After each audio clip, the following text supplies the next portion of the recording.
राजधानी दिल्ली समेत देश के ज्यादातर हिस्सों में नालों की सफाई हाथ से कराई जाती है, लेकिन देश भर में वोट ईवीएम मशीन से डाला जाता है। जहां मशीनों की जरूरत है वहां रस्सी और बाल्टी देते हैं, और जहां कागज मुहर और बैलेट बॉक्स देना चाहिए वहां ईवीएम से चुनाव कराया जाता है। ऐसे में ताजी खबर यह है कि चुनाव आयोग बिहार चुनाव में ऐप से वोटिंग कराना चाहता है और मोबाइल ऐप की शुरुआत भी की जा रही है, जिसकी मदद से बिहार के लोग बिना वोटिंग सेंटर पर गए भी वोट डाल सकेंगे। ईवीएम क्या कम था जो अब ऐप भी लॉन्च करेंगे? पूरी दुनिया के देश मूर्ख हैं क्या जो अभी भी बैलेट पेपर से वोट करवाते हैं, और आप बढ़ के आधुनिक हो गए हैं जो मशीन और ऐप से चुनाव कराएंगे। सुन के बड़ा हाईफाई लग रहा होगा ना कि अरे गजब, अपना बिहार भी अब भौकाली बन गया है, घर बैठे वोट करेंगे, एकदम बिग बॉस की तरह, एकदम ड्रीम 11 वाला फील मिलने वाला है ना? बिहार के मतदाताओं, कान खोलकर सुन लीजिए, आप लोग अगर इस चमक धमक के चक्कर में पड़े और मोबाइल से वोट डालने की हिमाकत किए तो वही हाल होगा जो लॉटरी जीतने के नाम पर आपके तमाम साथियों के साथ हुआ है। फ्रॉड, समझे ना? जितनी ठगी आजकल मोबाइल से हो रही है उतनी और किसी चीज से नहीं।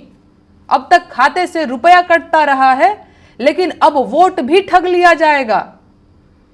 अगर आप लोग 4 रोटी कमाने के चक्कर में दिल्ली, बंबई और सूरत पहुंच जाते हैं तो क्या अपना भाग्य बदलने के लिए मतदान केंद्र तक भी नहीं जा सकते? किसी के बहकावे में मत आइए, चुपचाप वोटिंग सेंटर पर अपना वोट अपने हाथ से डालकर आइएगा। ज्यादा ऐप और मोबाइल फोकासी के चक्कर में पड़े तो वोट भी हैक कर लिया जाएगा और आप हाथ मलते रह जाएंगे। और ये जो चुनाव आयोग है उसे बिहार की साक्षरता दर के आंकड़े नहीं मालूम है क्या? 61% साक्षरता दर वाले प्रदेश में ऐप से वोटिंग करवाने का मतलब समझते हैं? ये सीधा सीधा लोकतंत्र पर डकैती की व्यवस्था बनाई जा रही है। ये मोबाइल ऐप से घर बैठे ऑनलाइन वोटिंग करवाएंगे? देश की जनता को मूर्ख समझा है क्या? कोई सवाल नहीं पूछ रहा, इसका मतलब ये मत समझिए कि लोग समझ नहीं रहे हैं। लोग सरकार की बदमाशी खूब समझ रहे हैं। जब तक देश भर के नालों की सफाई मशीनों और रोबोट से नहीं शुरू होगी, सफाई कर्मियों के जहरीली गैसों और नालों में डूबकर मरने की खबरें आना बंद नहीं होंगी, तब तक इस देश में ईवीएम से वोटिंग हराम है। अस्पतालों के बाहर बच्चियां एम्बुलेंस में दम तोड़ रही हैं, लोग जानवरों की तरह ट्रेनों में भरकर पलायन कर रहे हैं, नौकरी मांगने वाले युवाओं को पटना की सड़कों पर पीटा जा रहा है, जहरीली शराब पीकर लोग दम तोड़ रहे हैं और अपराध के नए रिकॉर्ड बनाए जा रहे हैं। लेकिन सरकार जनता की आंख में सिंदूर झोंकना चाहती है। अब जनता के पास हिसाब किताब का मौका आया है। अब जब जनता के हाथ में सरकार की कॉपी आई है तो फेल होने से बचने के लिए जनता को ऑनलाइन वोटिंग और मोबाइल वोटिंग का लॉलीपॉप दे रहे हैं। इस बार बिहार के मतदाताओं को जितनी सतर्कता से वोट देना है, उतनी ही पैनी नजर बिहार में पत्रकारिता करने आ रहे नोएडा के पत्रकारों पर भी रखनी है। तमाम पत्रकार सरकार का नमक चाटकर पत्रकारिता करने बिहार आएंगे, उन्हें नजरअंदाज नहीं करना है। पटना के भाजपाई पत्रकारों से भी सतर्क रहना है। ध्यान से समझ लीजिए और सतर्क हो जाइए। इस चुनाव से आपके 5 साल का भविष्य ही नहीं, आपकी अगली पीढ़ियों का भाग्य भी तय होगा। बिहार में चुनाव करीब आ चुका है और दिल्ली वालों के हेलीकॉप्टर भी आपके सिर पर मडराने लगे हैं। इन हेलीकॉप्टर्स को आप चुनावी गिद्धों से कम मत समझिएगा। ये आपका वोट छीनने और ठगने आए हैं। हेलीकॉप्टर की धूल आंखों में मत जाने दीजिएगा, अचंभित मत होइएगा। ये आपके ही खून पसीने की कमाई है जो आसमान में उड़ रही है। इसमें आपकी मेहनत का पेट्रोल जल रहा है। मोदी जी बिहार में रैली पे रैली किए जा रहे हैं, अब तक 5 चक्कर लगा चुके हैं। जितना खर्चा इनकी रैलियों पे हुआ है उतने में बिहार के लोगों को एक बड़ा अस्पताल मिल सकता था, लेकिन किसे पड़ी है जो ये सब बताए। खैर, मैं और ज्यादा बोलूंगी तो 4 चाटुकार और सरकारी गवैये आकर बिहार में सब बा, बिहार में हई बा, बिहार में हऊ बा का गीत गाने लगेंगे। तो फिलहाल चलती हूं, जुड़े रहिएगा। भाई साहब का सवाल था कि अक्सर मज़हब के मानने वाले ये साबित करना चाहते कि हमारे मज़हब का जो कॉन्सेप्ट है खुदा का, जो तस्वुर है, वो दूसरे मज़हब से बेहतर है। क्यों ना ऐसा समझे कि हमारे मजहब के तस्वुर को माने और उसके अमल करे। आप जो कह रहे बिल्कुल सही कह रहे, और वही मैंने आखिरी हफ्ते शनिचर को जब तकरीर थी आलमी भाईचारे की तकरीर, उसमें मैंने ये साबित किया कि हर मज़हब, आप जब मजहबी किताबों का मुताला करते हैं, जो कॉन्सेप्ट ऑफ गॉड है, जो खुदा का तस्वुर, वो यकसा है। सारे मजहब में कहा गया है खुदा एक है, सारे मजहब में कहा गया है कि खुदा की कोई प्रतिमा नहीं, कोई पेंटिंग नहीं, कोई पिक्चर नहीं। इस्लाम के अंदर, क्रिश्चियनिटी में, हिंदुइज्म में, इसमें कहा गया है कि बुत परस्ती गलत है। जब आप मजहब की किताबों का मुताला करते हैं, पता चलता है कि मजहब के मानने वालों को खुद को नहीं पता उनकी मजहबी किताबों में क्या लिखा है। इसीलिए मेरा जो काम है, मेरा जो मकसद है, लोगों को अपनी मजहबी किताबों से जोड़े ताकि वो हक को जाने। जिस तरीके से अल्लाह ताला फरमाता है सूरह इमरान में, सूरह नंबर 3 आयत नंबर 64 में, तालौ इला कलिमतिन सवाइम बैना बैनकुम, आओ हम उस बात की तरफ जो आप और हम में यकसा है। सबसे पहली बात, अल्लाह नाबुद इल्लल्लाह, कि हम सिर्फ एक खुदा में माने, वला नुश्रिका भी शैय्यों, हम आपस में अल्लाह के साथ किसी को शरीक ना करें। तो इस तरीके से अल्लाह ताला कहते हैं कि हम दूसरे मजहब को गाली नहीं देना चाहिए, लेकिन जो यकसानियत है उसके बारे में बात करना चाहिए। तो वही मैंने लास्ट वीक, पिछले हफ्ते किया था, और ये साबित किया कि सारे मजहब में, चाहे इस्लाम हो, यहूदियत हो, ईसाईयत हो, हिंदू धर्म हो, सब में लिखा है कि खुदा एक है। उस खुदा की कोई प्रतिमा नहीं, जिस तरीके से कहा गया है श्वेता उपनिषद चैप्टर नंबर 4 वर्स नंबर 19 और Yajurveda chapter number 32 shloka number 3 में, न तस्य प्रतिमा अस्ति। प्रतिमा के मानी है अक्स, picture, painting, photograph, idol, sculpture. लिखा है ना तस्य प्रतिमा अस्ति, उस ईश्वर, उस भगवान, उस खुदा की कोई प्रतिमा नहीं, कोई अक्स नहीं, कोई पिक्चर नहीं, कोई पेंटिंग नहीं, कोई आइडल नहीं, कोई स्कल्पचर नहीं, कोई स्टैच्यू नहीं। और ये लिखा है बाइबल में भी, in the book of Exodus chapter number 20 verse number 2 to 5, in the book of Deuteronomy chapter number 5 verse number 7 to 9, as well as Quran में सूरह इखलास में सूरह नंबर 112 आयत नंबर 1 से 4 में। खातून के शोबे में माइक नंबर 4 में कोई खातून हो तो सवाल कर सकती हैं। मेरा नाम प्रगति है, मैं स्टूडेंट हूँ। मैं साइकोलॉजी में इंटरेस्ट रखती हूँ, तो मैंने साइकोलॉजी में कुछ ऐसे ही ब्लॉग्स वगैरह पढ़ा था कि हम लोग जब पैदा होते हैं, हम लोग में बचपन से स्किल्स होते हैं डांस के लिए, म्यूज़िक के लिए, या वॉइस मॉड्यूलेशन, ऐसे कुछ। तो मैं जानना चाहती हूँ कि कोई मुस्लिम है तो इसमें करियर क्यों नहीं कर सकते, डांस एंड म्यूज़िक अलाउड क्यों नहीं है? बहन का सवाल है, क्या वो साइकोलॉजी की स्टूडेंट है और वो ये कहती है कि इंसान में कुछ ऐसे जीन जो स्किल्स पैदा होते हैं डांसिंग के या मॉडलिंग के, तो इस्लाम में डांसिंग और मॉडलिंग क्यों हराम है? मैं भी डॉक्टर हूँ, मैं जानता हूँ देयर इज जेनेटिक्स जीन्स है, लेकिन ये कहना कि स्किल्स, एक अगर आपके अल्लाह ने कुछ आपको हुनर दिया है आपके जीन्स में, उस हुनर का सही फायदा भी उठा सकते, गलत भी। वो हुनर की कई चीज़ें हो सकते, उससे आप एथलीट बन सकते, उससे आप अच्छे काम कर सकते, उससे आप डांसिंग भी कर सकते। तो ये ज़रूरी नहीं कोई स्किल आपके पास है तो उस स्किल का गलत इस्तेमाल करे। कोई बोला क्या मुझे भाई अच्छी मेरे हाथ की सफाई, हाथ में अच्छे से घुमा सकता हूँ तो मैं चोरी करूँगा। वो हाथ की सफाई से आप अच्छे काम भी कर सकते ना, हाथ की सफाई से सर्जरी कर सकते, इंसान की जान बचा सकते, डॉक्टर बन सकते, उसी हाथ की सफाई से चोरी भी कर सकते। तो हाथ की सफाई का हुनर है अगर आपके पास, उसका अच्छा इस्तेमाल करो। जो आपका मेन सवाल था कि इस्लाम में डांसिंग और मॉडलिंग क्यों हराम है, इस्लाम में वो चीज़ जो आपको कुरान और हदीस से दूर लेके जाती है वो हराम है, क्योंकि इस्लाम में मानते हैं हम, हमारे ख़वातीन, हम औरतों की इज्जत करते हैं और हम नहीं चाहते कि उनकी नुमाइश करें। हम देखते हैं कि वेस्टर्न वर्ल्ड, जब वेस्टर्न वर्ल्ड कहती है in the name of women's liberalisation, the western society in the name of women's liberalisation, actually they are degrading the woman. In the name of women's liberalization, they are degrading her to a status of mistresses, concubines, society butterflies with a hidden behind the colorful screen of art and culture.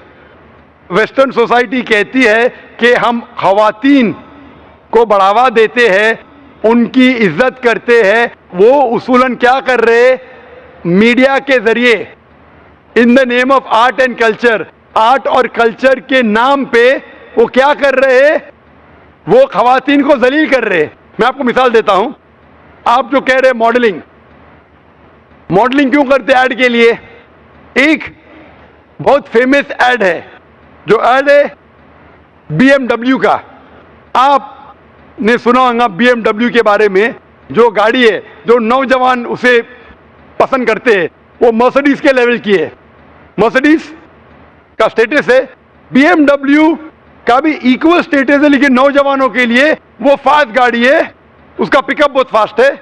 उसके अंदर एक add में, एक मशहूर add के बारे में मुझे एक शख्स ने कहा कि BMW की मशहूर ऐड है जिसके आगे एक लड़की खड़ी है बिकिनी के साथ, और वो ऐड के आगे लिखा है test drive her now, who the girl of the car. Test drive her now मतलब इसको घुमाओ। किसको? लड़की को क्या गाड़ी को? तो इस ऐड के जरिए ये ऐड हमारी खवातीन, हमारी वालदा, हमारी बहन, हमारे बीवियों को बेच रहा है। मैं पूछता हूं, गाड़ियां अक्सर आदमी चलाते, खवातीन थोड़ी। फिर भी आदमी को मुतासिर करने के लिए ये मॉडलिंग के जरिए, ये डांसिंग के जरिए खवातीन की नुमाइश हो रही है। तो ये western culture in the name of women's liberalisation, वो क्या कर रहे, वो खवातीन को जलील कर रहे। इसीलिए इस्लाम में, जैसे कि मैंने कहा मेरे तकरीर में, हम खवातीन की इज्जत करते और हिजाब में मानते हैं। इसीलिए हम हमारे खवातीन की नुमाइश नहीं करते। इसीलिए खवातीन का सारा जिस्म ढका होना चाहिए, सिर्फ चेहरा और हाथ दिख सकता है। इसीलिए ये डांसिंग और मॉडलिंग कुरान और हदीस के खिलाफ है, इसीलिए इस्लाम में खिलाफ है। Hope the answer the question. Mike number 5 में भाइयों के शोबे में कोई गैर मुस्लिम भाई हो। जाकिर भाई से मैं एक सवाल पूछना चाहता हूं कि मैं भी इस्लाम कबूल करना चाहता हूं, लेकिन मेरे दिल में बहुत सारे सवालात हैं जो हमारे हिंदू धर्म के हिसाब से है। हमारे हिंदू धर्म में और आपके हिसाब से, माफ़ करना मैंने आपके हिसाब से बोला, एक्चुअली हमारे हिसाब से ही बोलना चाहिए। लेकिन मुझे एक पंडित ने कंफ्यूज कर दिया है, जाकिर साहब। उन्होंने मुझे बताया कि मुसलमान लोग कहते हैं कोई भी काम शुरू करने से पहले बिस्मिल्लाहिर्रहमानिर्रहीम बोलना चाहिए। दूसरा, कोई भी काम सीधे पैर या सीधे हाथ से शुरू करना चाहिए। तो उन मुसलमानों से जाके पूछो कि दिल तो अल्लाह ताला ने लेफ्ट हैंड साइड पे दिया है, तो लेफ्ट हैंड साइड का हाथ नज़दीक है हार्ट से, तो क्यों ना काम लेफ्ट से किया जाए, राइट से क्यों नहीं? भाई साहब का अच्छा सवाल है। सवाल के पहले आपने ये कहा कि आप इस्लाम कबूल करना चाहते? जी सर। बाद में इंशाल्लाह आपका सवाल का जवाब मिलेगा तो कबूल करना, वरना मत करना। भाई ने सवाल पूछा कि इस्लाम मज़हब में मुसलमान जब कोई भी काम शुरू करते हैं तो बिस्मिल्लाहिर्रहमानिर्रहीम कहते हैं। बिल्कुल सही। तो बिस्मिल्लाहिर्रहमानिर्रहीम का मतलब in the name of Allah, most gracious most merciful, Allah के नाम से जो मेहरबान है। और हम कुछ भी काम करते हैं तो सीधे हाथ से करते हैं। तो सवाल है कि दिल जब बाएं हाथ से है तो आप शुरू बाएं हाथ से क्यों नहीं करते? बहुत अच्छा सवाल। पहला ये कहना चाहता हूं, सब काम हम सीधे हाथ से नहीं शुरू करते, अच्छे काम सीधे हाथ से, अच्छे काम। जो काम, मिसाल के तौर पे, हम जब मस्जिद में दाखिल होते तो सीधे पैर से दाखिल होते, मस्जिद के बाहर आते लेफ्ट लेग से। हम खाना खाते राइट हैंड से, जब हाजत के लिए जाते तो लेफ्ट हैंड से साफ करते। दोनों को मिलाएंगे तो प्रॉब्लम हो जाएगा। आपका जो सवाल था कि लेफ्ट साइड का हार्ट है तो राइट से क्यों करते? मैं एक मेडिकल डॉक्टर हूं। मैं जब मेडिकल कॉलेज में था मुझे सिखाया गया था, ये दिमाग जो है, ये दिमाग के दो हिस्से हैं, लेफ्ट हेमिस्फीयर और right hemisphere. Left and right. आपका राइट हेमिस्फीयर कंट्रोल करता है left side of the body को, और लेफ्ट हेमिस्फीयर कंट्रोल करता है right side of the body. तो आपका दिल लेफ्ट के ऊपर है, और अक्सर इंसानों का left side of the brain is dominant. जिस तरीके से लेफ्ट साइड पे दिल है, लेफ्ट ब्रेन और डोमिनेंट है। लेकिन साइंस कहती है कि opposite side is control, left side of the brain control the right side of the body, क्योंकि लेफ्ट डोमिनेंट है। जिस साइड पे दिल है, इसीलिए राइट साइड मोर पावरफुल है। तो साइंटिफिकली आप सही है, दिल लेफ्ट पे, दिमाग डोमिनेंट लेफ्ट पे, लेकिन left side of the brain control the right side of the body. आप बिल्कुल सही करते। लेकिन हमारे रसूल मोहम्मद सल्लल्लाहु अलैहि वसल्लम ने सिखाया है कि जब आप कोई शर्ट पहनते हैं तो सीधे हाथ से राइट साइड, निकालते हैं तो लेफ्ट साइड। क्यों? क्योंकि अक्सर जब इंसान, because left side is dominant, वो सिर्फ लेफ्ट साइड को इस्तेमाल करता है, राइट साइड कम इस्तेमाल होता है। तो हमारे रसूल ने कहा है कि कुछ काम राइट से करो, कुछ काम लेफ्ट से। जब मैं निकालूंगा मेरा शर्ट तो लेफ्ट पहले निकालूंगा, तो जानबूझ के that stimulates the right side of my brain, so that keeps the brain healthy. तो अच्छे काम जब आप करेंगे तो सीधे हाथ से करो, सीधे पैर से करो। लाइक मैं चप्पल पहनूंगा तो सीधा पैर पहले डालूंगा, चप्पल निकालूंगा तो लेफ्ट लेग से पहले निकालूंगा। तो इस तरीके से I am stimulating both side of my brain, I become more healthy, I become more intelligent. और लेफ्ट साइड का हार्ट है, लेफ्ट साइड का brain, right is more dominant. Hope the answer the question. क्या आपके सवाल का जवाब मिला भाई साहब आपको? जी सर। अभी इस्लाम कबूल करना चाहते? बेशक सर। अपने दिल से? जी सर। और आपके दिमाग से भी? बेशक सर। दोनों से? Yes sir. कोई आप पे जबरदस्ती नहीं कर रहा है? बिल्कुल नहीं सर। कोई माली दबाव? जी नहीं सर। कोई फिजिकल प्रेशर? बिल्कुल नहीं। आप अपने दिल से कबूल करना चाहते? Yes sir. आप मानते हैं कि खुदा एक है? Yes sir. आप मानते हैं कि बुत परस्ती गलत है? दिल से सर। आप मानते हैं कि मोहम्मद सल्लल्लाहु अलैहि वसल्लम आखिरी पैगंबर है? जी सर। मैं अरबी में कहूंगा, आप उसे दोहराइए। अशहदु अशहदु अल्लाह अल्लाह इलाहा इल्लाह इल्लल्लाह इल्लल्लाह व अशहदु व अशहदु अन्ना अन्ना मुहम्मदन मोहम्मदन अब्दुहु अब्दुहु व रसूलुहु। व रसूलुहु। मैं गवाही देता हूं मैं गवाही देता हूँ कि अल्लाह के अलावा कोई माबूद नहीं, कोई माबूद नहीं, और मोहम्मद सल्लल्लाहु अलैहि वसल्लम सल्लल्लाहु अलैहि वसल्लम उसके बंदे और पैगंबर है। आप मुसलमान हो चुके हैं। और मैं अल्लाह सुब्हानहू व तआला से दुआ करूंगा कि अल्लाह सुब्हानहू व तआला आपको इसका अजर दे, आपको इस दुनिया में भी और आखिरत में भी इंशाअल्लाह सफलता मिले। और अगर आपको कोई भी सवालात इसके बाद दिमाग में आए तो आप बेशक हमारे इदारे में आ सकते। डोंगरी पे सवालात आते रहेंगे और हम कोशिश करेंगे कि इसका जवाब दे। और आप मेरे लिए भी दुआ कीजिए। मेरा नाम समीर सुरेश गोपाल है और मैं 15वीं दे रहा हूँ। ठीक है, मेरा सवाल ये है कि इस्लाम एक धर्म है और कुरान एक है और अल्लाह भी एक है, तो मुस्लिम समाज में दो गुट क्यों है, दो ग्रुप क्यों है? भाई साहब ने जो सवाल किया, आपको कैसे पता चलता होगा कि जो मेरा एनालिसिस है कि 2 या 3 सवाल करो, अक्सर वो 20 सवालात के दरमियान से आएंगे। भाई साहब शायद लेट आए होंगे और मेरी पूरी तकरीर नहीं सुने होंगे। ये था 18वां आम सवाल जो गैर मुसलमान या इस्लाम के मुतालिक पूछते हैं कि अगर कुरान एक, पैगंबर एक, तो आप में फिरके क्यों? आपने कहा 2 ग्रुप क्यों? इसका जवाब मैं दे चुका हूं, क्योंकि कुरान मजीद में लिखा है सूरह इमरान में सूरह नंबर 3 आयत नंबर 103 में, वातसिमू बिहब्लिल्लाहि जमीअन वला तफर्रकू, आप अल्लाह की रस्सी को मजबूती से पकड़ो और आपस में फिरके मत बनाओ। ये अल्लाह की रस्सी है कुरान और सही हदीस मोहम्मद सल्लल्लाहु अलैहि वसल्लम के। और कुरान मजीद में कहा है सूरह अनाम में सूरह नंबर 6 आयत नंबर 159 में कि जो कोई मुसलमान इस दीन में फिरके बनाता है वो गलत है और उसे अल्लाह के रसूल से कोई लेना देना नहीं, अल्लाह ताला उसे सही रास्ते दिखाएंगे। तो दीन के अंदर फिरके बनाना गलत है। वो आदमी, वो मुसलमान जो कुरान को मजबूती से पकड़ा है और अल्लाह के रसूल के पैगाम को पकड़ा है, वही सही मुसलमान है और वही सही रास्ते पे। अस्सलाम वालेकुम वरहमतुल्लाहि वबरकातुहू। नाज़रीन, उम्मीद है कि आप लोग सब खैरियत से होंगे। तो नाज़रीन, ये थी हमारी आज की वीडियो नेहा सिंह राठौड़ की बातें। तो आप लोगों ने सुनी, इन्होंने काफ़ी हक़ की बातें कही, इन्होंने मोदी के बारे में बहुत ही ज़बरदस्त बातें कही। तो दोस्तों, आप लोगों ने सुन लिया और डॉक्टर ज़ाकिर नायक का बेहतरीन सा बयान भी आप लोगों ने सुन लिया। दोस्तों, उम्मीद है कि आपको इस वीडियो से कुछ ना कुछ ज़रूर सीखने को मिला हो।